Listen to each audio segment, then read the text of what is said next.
Hi friends, welcome to invest with Srinivas. So ఈరోజు ఇంకా మంచి స్టాక్తో వచ్చాను మీ దగ్గరికి. సో అంటే ఇది నేను కొన్నాను. యాక్చువల్లీ నేను కొన్నది ఖచ్చితంగా మంచి ఆపర్చునిటీ అంటే మీకు చెప్తాను కదా. సో అలాగే ఇవాళ ఆ స్టాక్ గురించి తెలుసుకుందాం. ఆ స్టాక్ వచ్చేసి easy metric, easy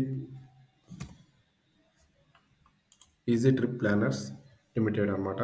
so market cap వచ్చేసి రూ. 7,189. సారీ, కోట్లు.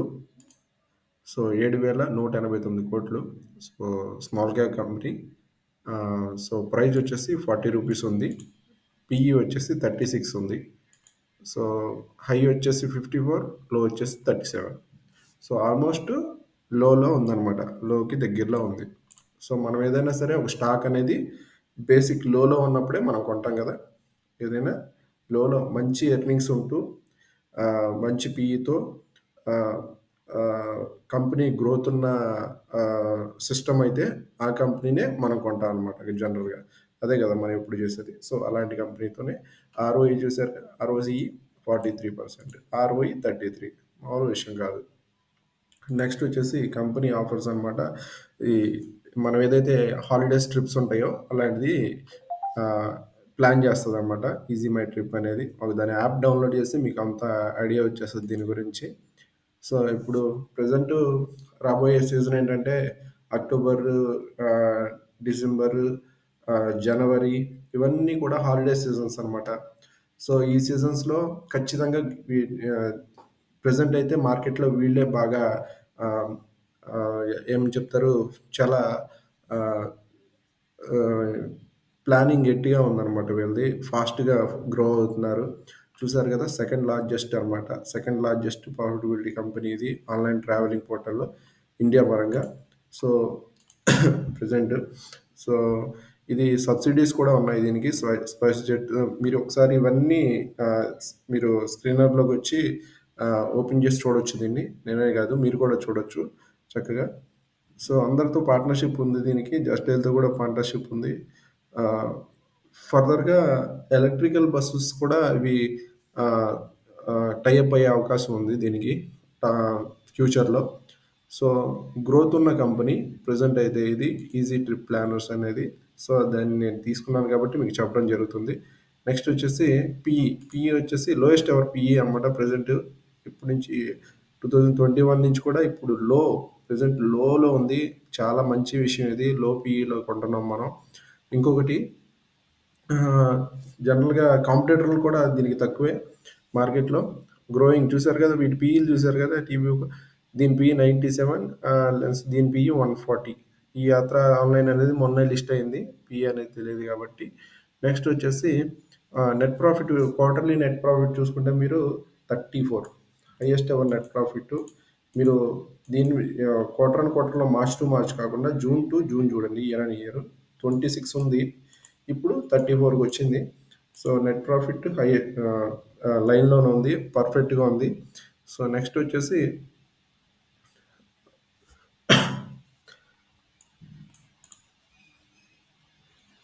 రిజర్వ్స్ కంటిన్యూస్గా పెంచుకుంటూ వస్తున్నారు వీళ్ళు. రిజర్వ్స్ పెంచుకోవడం చాలా ముఖ్యమైన విషయం. రిజర్వ్స్ కంటిన్యూగా పెంచుకుంటున్నారు. డబల్ చేశారు రిజర్వ్స్ని వీళ్ళు. బోరోవింగ్స్ని జీరో చేశారు. అప్పులు 65 కోట్లు ఉండేవి అంతకుముందు మార్చిలో. ఇప్పుడు దాన్ని జీరో చేశారు. అంటే డెట్ ఫ్రీ కంపెనీ. మనం అప్పు లేని కంపెనీలో ఇన్వెస్ట్ చేస్తున్నాం అంటే చాలా పెద్ద విషయం అనమాట. సో మనకి రిటర్న్ రావాలి కదా. మనం పెట్టిన డబ్బులకి రిటర్న్ రావాలంటే వాటికి అప్పులు ఉండకూడదు జనరల్గా. లేదా బిజినెస్ అన్న స్పీడ్గా ఉండాలి, అంటే దాన్ని రొటేషన్ చేసేటట్టు ఉండాలి. నెక్స్ట్ వచ్చేసి సో షేర్ హోల్డర్ ప్యాటర్న్ చూస్తే ప్రమోటర్, జనరల్గా ఏ ప్రమోటర్ అయినా కంపెనీ బాగున్నప్పుడే, కంపెనీ ఎర్నింగ్స్లో ఉన్నప్పుడే స్టేక్ అనేది అమ్మటం చేస్తాడనమాట. సో అలాగే ఎఫ్ఐస్, డిఐస్ కూడా సేమ్ అలా ఎక్కడున్నారో అక్కడే ఉన్నారు. సో వాళ్ళ స్టేక్ అంతా ఉండా పబ్లిక్ కొంటున్నారు. పబ్లిక్ అంటే ఎవరో కాదు, బిగ్ షాట్ హెచ్ఎన్ఐస్ కూడా ఉంటారు వీటిలో. హెచ్ఎన్ఐస్ ఉంటారు, మనం ఉంటాం జనరల్గా. డిఐస్ అంటే లైఫ్ ఇన్సూరెన్స్ కార్పొరేషన్ వాళ్ళు ఎక్కువ కొంటున్నారు దీన్ని జనరల్గా. లైఫ్ ఇన్సూరెన్స్ కార్పొరేషన్, ఎల్ఐసి వాళ్ళు ఉన్నారు దీనిలో. ఎఫ్ఐస్ అంటే ఫారిన్ ఇన్వెస్టర్స్. ఇంకా ప్రమోటర్స్ అంటే కంపెనీకి పెట్టిన వాళ్ళు అనమాట వీళ్ళంతా కూడా. సో ఇలా తక్కువ ఆహ్, ఎలాగంటే బ్యాలెన్స్ షీట్ చూస్తే మీరు ప్రాఫిట్ అండ్ లాస్ చూస్తే కంటిన్యూయస్‌గా వీళ్ళు ఆహ్, ప్రాఫిట్ అనేది నెట్ ప్రాఫిట్ అనేది పెంచుకుంటూ వస్తున్నారు. హైయెస్ట్ ఎవర్ నెట్ ప్రాఫిట్‌తో. ఇయర్ ఆన్ ఇయర్ చూసినా అలాగే ఉంది మీకు. క్వార్టర్ ఆన్ క్వార్టర్ చూసినా బ్రహ్మాండంగా పెంచుతున్నారు. ఇది 43 నుంచి 43 34 నుంచి 43కి వచ్చింది.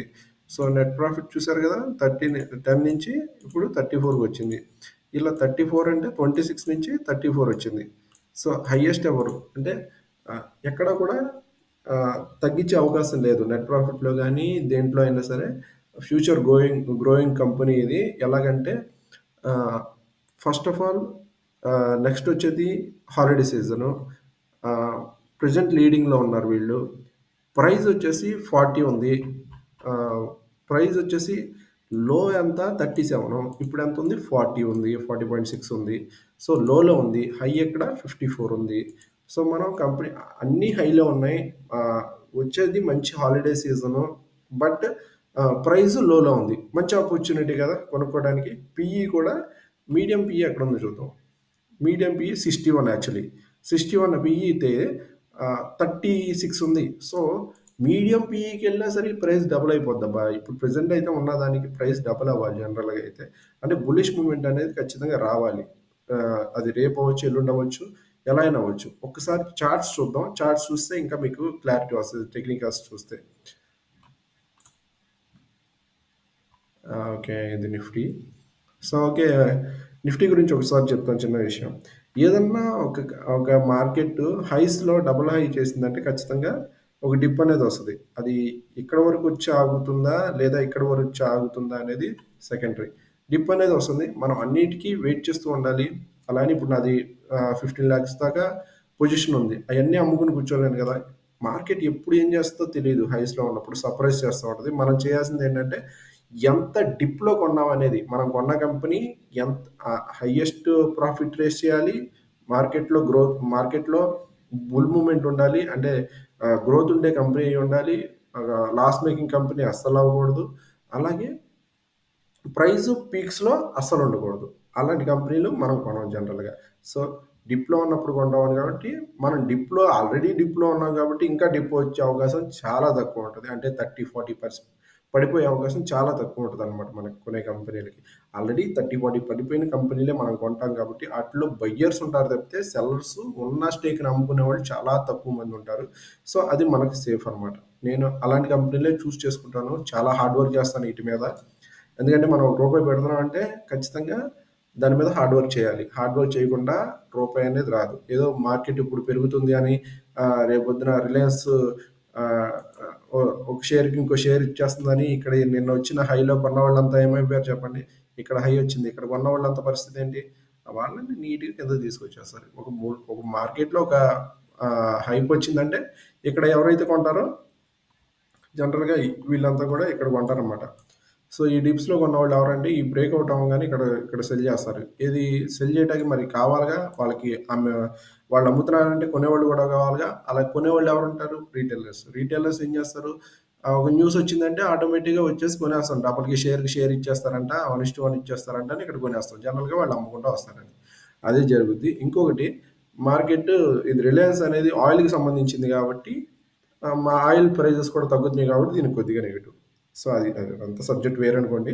సో, ఇప్పుడు మనం easy trip planners దగ్గరికెళ్దాం.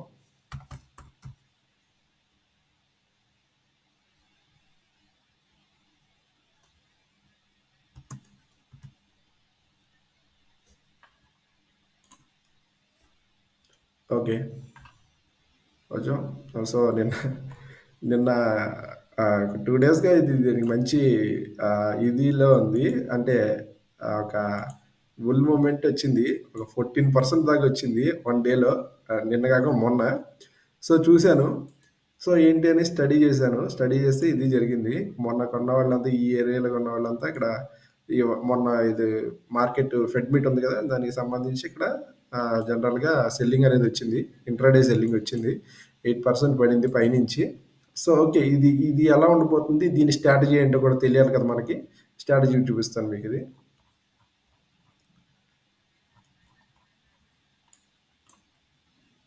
Yeah! Same మనం ఏంజిల్ వన్‌కి ఎలా అయితే స్ట్రాటజీ ఏసామో స్వింగ్ ట్రేడ్ స్ట్రాటజీ అదే దీనికి కూడా ఏస్తామనమాట జనరల్‌గా సింపుల్‌గా. సో,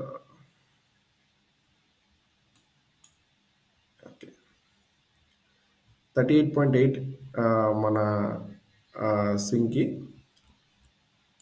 బాటమ్ అనమాట అది. సో, అప్ వచ్చేసి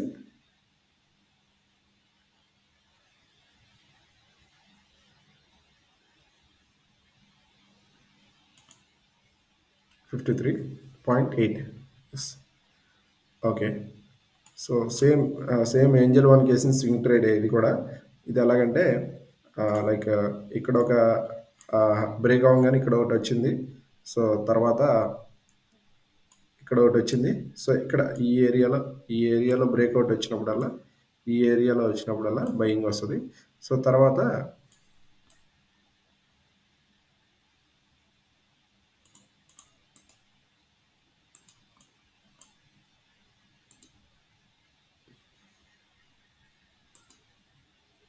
తర్వాత నెక్స్ట్ ఏం జరుగుతుంది? సేమ్ ఇదే ప్రాసెస్ ఇక్కడి నుంచి ఇక్కడికి వస్తదనమాట. So, okay. ఇది 1, ఇది 2 టచ్ చేసినప్పుడల్లా ఇది టచ్ చేస్తది. ఇది 3. సో, ఇది జరిగేదనమాట. ఈ ఏరియాలో బయింగ్ వస్తది జనరల్‌గా. ఈ ఏరియాలో బయింగ్ వస్తది. సో, ఈ ఏరియాకి వచ్చినప్పుడు మనం కూడా బై చేద్దాం జనరల్‌గా. ఎందుకంటే అక్కడ బుల్స్ ఉంటారనమాట. రెడీగా ఉంటారు కొన్ని కోట్ల రూపాయలతో. సో, ఇక్కడికి వచ్చినప్పుడు కొంటారనమాట వాళ్ళు జనరల్‌గా. సో, ఓకే శ్రీనివాస్ మరి రేపు పొద్దున మండే మంచి ఫాల్ ఉండబోతుంది కదా! ఏంటి పరిస్థితి? ఇంకా ఇది డ్రాప్ అయిందంటే ఇంకా పడిపోద్దంటే ఎంత డౌన్ వస్తే అంత మంచిది. ఎందుకు? ఎందుకు చెప్పండి? సింపుల్. మనం ఏంటంటే ఫండమెంటల్స్ ఫాలో అవుతున్నాం. పిచ్చి పిచ్చిగా ఏం కొంటలే మనం. లోయెస్ట్ పీఈ, లోయెస్ట్ పీఈలో ఉంది. లోయెస్ట్ ప్రైస్‌లో ఉంది. హైయెస్ట్ హైయెస్ట్ ప్రాఫిటబిలిటీతో ఉంది. మైనస్ కూడా ప్లస్‌లోకొచ్చింది. హైయెస్ట్ ప్రాఫిటబిలిటీతో ఉంది. 34, 43 ఇంకొకటేంటి ఆహ్, ఇరాన్ ఇయర్ చూసినా హైయెస్ట్ ఎవర్ ఉంది. ఇది 127 నెక్స్ట్ మార్చ్ టు మార్చ్ దీని మీద ఎక్కువే ఉంది. లాస్ట్ ఇయర్ మీద ఇది ఎక్కువే ఉంది. సో, హైయెస్ట్ ఎవర్‌లో ఉంది. ఇంకోటొచ్చేదేంటి నెక్స్ట్ వచ్చేది హాలిడే సీజను. వీళ్ళు చాలా అగ్రెసివ్‌గా ఉన్నారు మార్కెట్‌లో. సో, ఖచ్చితంగా ప్రాఫిట్స్ అనేవి గెయిన్ చేస్తారు. వీళ్ళు ఎయిర్, బస్సు, ట్రైన్, హోటల్స్ ఈ మూడిట్లో కూడా ఫ్లైట్స్ ఈ నాలుగిట్లో కూడా వీళ్ళకి ఎక్కువ ప్రాఫిటబిలిటీ అనేది ఉంటది. సో, దాంతో వీళ్ళు ఎక్కువ ఆహ్, ఆహ్, ఎంత వీళ్ళ వీళ్ళు ఎవరైతే వీళ్ళకి సంబంధించిన ఏజెంట్స్ ఉన్నారో 60,000కి పైన ఉన్నారు వీళ్ళకి ఏజెంట్స్. సో, వాళ్ళ ద్వారా కూడా వీళ్ళకి ఎక్కువ ఇన్‌కమ్ సోర్స్ అనేది వచ్చే అవకాశం ఉంది. సో, నేను జనరల్‌గా ఫండమెంటల్స్, టెక్నికల్స్ ఇలా పర్ఫెక్ట్‌గా సెట్ అయినప్పుడు చూసారు కదా! కరెక్ట్‌గా ఎగ్జాక్ట్‌గా ఇక్కడ చూసారుగా కరెక్ట్‌గా ఈ ఏరియాలోకి రాంగానే బయింగ్ వస్తుంది మీకు. ఈ ఏరియాలోకి రాంగానే కరెక్ట్‌గా ఎగ్జాక్ట్‌గా చూడండి ఇక్కడ. ఈ ఏరియాలోకి రాంగానే ఇక్కడ ఈ లైన్‌లో ఇక్కడ ఈ లైన్‌లోకొచ్చినా ఇక్కడ బయింగ్ వస్తది. రేపొద్దున ఫాల్‌లో మళ్ళీ కిందకి రావచ్చు. ఎంత కిందకొస్తే అంత మంచిది మీకు. ఎంత ఈ ఈ ప్రైజ్‌లన్నీ కూడా నేను చేసే ప్రతి స్టాక్ ఈ స్టాకే కాదండి. నేను చేసేది ప్రతి స్టాక్ కూడా చాలా స్టడీ చేస్తా నేను. ఏదో అల్లాటప్పగా చేయను. చాలా స్టడీ చేస్తాను. ప్రతి స్టాక్ కూడా ఎంత డిప్ వస్తే అంత మంచిది. మీకు శ్రీనివాస్ నువ్వు చెప్పే స్టాకు నువ్వు కొన్న స్టాకు సారీ నేనేమి సెబీ రిజిస్టర్ కాదు కాబట్టి మీకు జనరల్‌గా బయింగ్, సెల్లింగ్ అని చెప్పకూడదు. నేను చెప్పట్లా. నేను కొన్నది చెప్తున్నా. నేను చేసిన వీడియో గాని, నేను కొన్న ఏ స్టాక్ అయినా 10% పడిపోయింది, 20% పడిపోయిందంటారు. అది బెస్ట్ బయింగ్ మీకు. Best buying. అంటే యావరేజ్ చేసుకోవడానికి. నేను వీడియో చేసిన ప్రతి స్టాక్ కూడా పడింది అంటే మీరు మంచి బయింగ్ ఆపర్చునిటీ అనే లెక్క అది. ఖచ్చితంగా మనం అనుకున్న టార్గెట్‌కి రావాల్సిందే అది. ఎందుకంటే వాటి ఎర్నింగ్స్ బావుంటాయి. వాటి ప్రాఫిటబుల్స్ బావుంటాయి. ఇంకోటి వాళ్ళ బిజినెస్ మోడల్ బావుంటది. ఎందుకంటే నేను ఒకటి కాదు, ఒకటికి 100% నేను చెక్ చేస్తాననమాట. చెక్ చేసిన తర్వాత అంత ధైర్యంగా నేను రూపాయి పెడతాను వాటిలో. అలా టప్పగా రూపాయి పెట్టను నేను. ఇంకొకటి ఒక్కసారి స్వింగ్ అయింది. ఇక్కడ సెల్లింగ్ వచ్చింది. తర్వాత న్యూస్ వచ్చింది. అది వేరు సెకండరీ ఇదంతా. తర్వాత మళ్ళీ ఇక్కడికి రాలేదు కాబట్టి మళ్ళీ పైకెళ్ళలేదు. మళ్ళీ ఇక్కడ టచ్ చేసింది. ఇక్కడ బయింగ్ వచ్చింది. మళ్ళీ టార్గెట్ హిట్ అయింది. సో, మళ్ళీ ఇక్కడికొచ్చింది. 2 సార్లు 1, 2, 3, 4 సార్లు వచ్చింది ఇక్కడ. 1, 2, 3, 4 ఇంకోసారి వస్తే 4 సార్లు అయిపోతుంది. సో, ఇక్కడికొచ్చినప్పుడల్లా బయింగ్ వచ్చే అవకాశం ఉంది. మాక్సిమం ఇది రేపు పడదు. మార్కెట్ పడినా పడదు. ఎందుకంటే ఇక్కడ టచ్ అయింది. ఆల్రెడీ మంచి బుల్ మూవ్‌మెంట్ వచ్చేసింది. ఇక్కడ బుల్స్ ఎంటర్ అయిపోయారు. పెద్ద వాల్యూమ్‌తో ఇక్కడ బుల్స్ ఎంటర్ అయిపోయారు. నెక్స్ట్ టార్గెట్ హిట్ అవ్వాల్సిందే. ఓకే శ్రీనివాస్, మరి 53 అంటే ఇప్పుడు ఎంత ఎంత టార్గెట్ మనకి ఇక్కడి నుంచి? ఆల్మోస్ట్ 38% ఇక్కడికి మన టార్గెట్, షార్ట్ టర్మ్ టార్గెట్ ఇది. So if in case earnings బాగున్నాయి, నెక్స్ట్ ఎర్నింగ్స్ కూడా బాగున్నాయి. ఇఫ్ ఇన్ కేస్ ప్రైస్ గనక ఇక్కడ సస్టైన్ అయింది అంటే ఇది బ్రేక్అవుట్ అయ్యి ఇక్కడ సస్టైన్ అయ్యి ఒక క్యాండిల్ క్లోజ్ అయిందంటే మాత్రం ఇంకొకటి ఇక్కడి నుంచి కూడా ఇంకొక స్వింగ్ ట్రేడ్ వచ్చే అవకాశం ఉంది. ఎస్, ఇక్కడ నుంచి ఇంకొక 73కి ఇంకొక స్వింగ్ ట్రేడ్ వచ్చే అవకాశం ఉంది. సో అలా చూసుకుంటే ఇక్కడి నుంచి ఇక్కడికి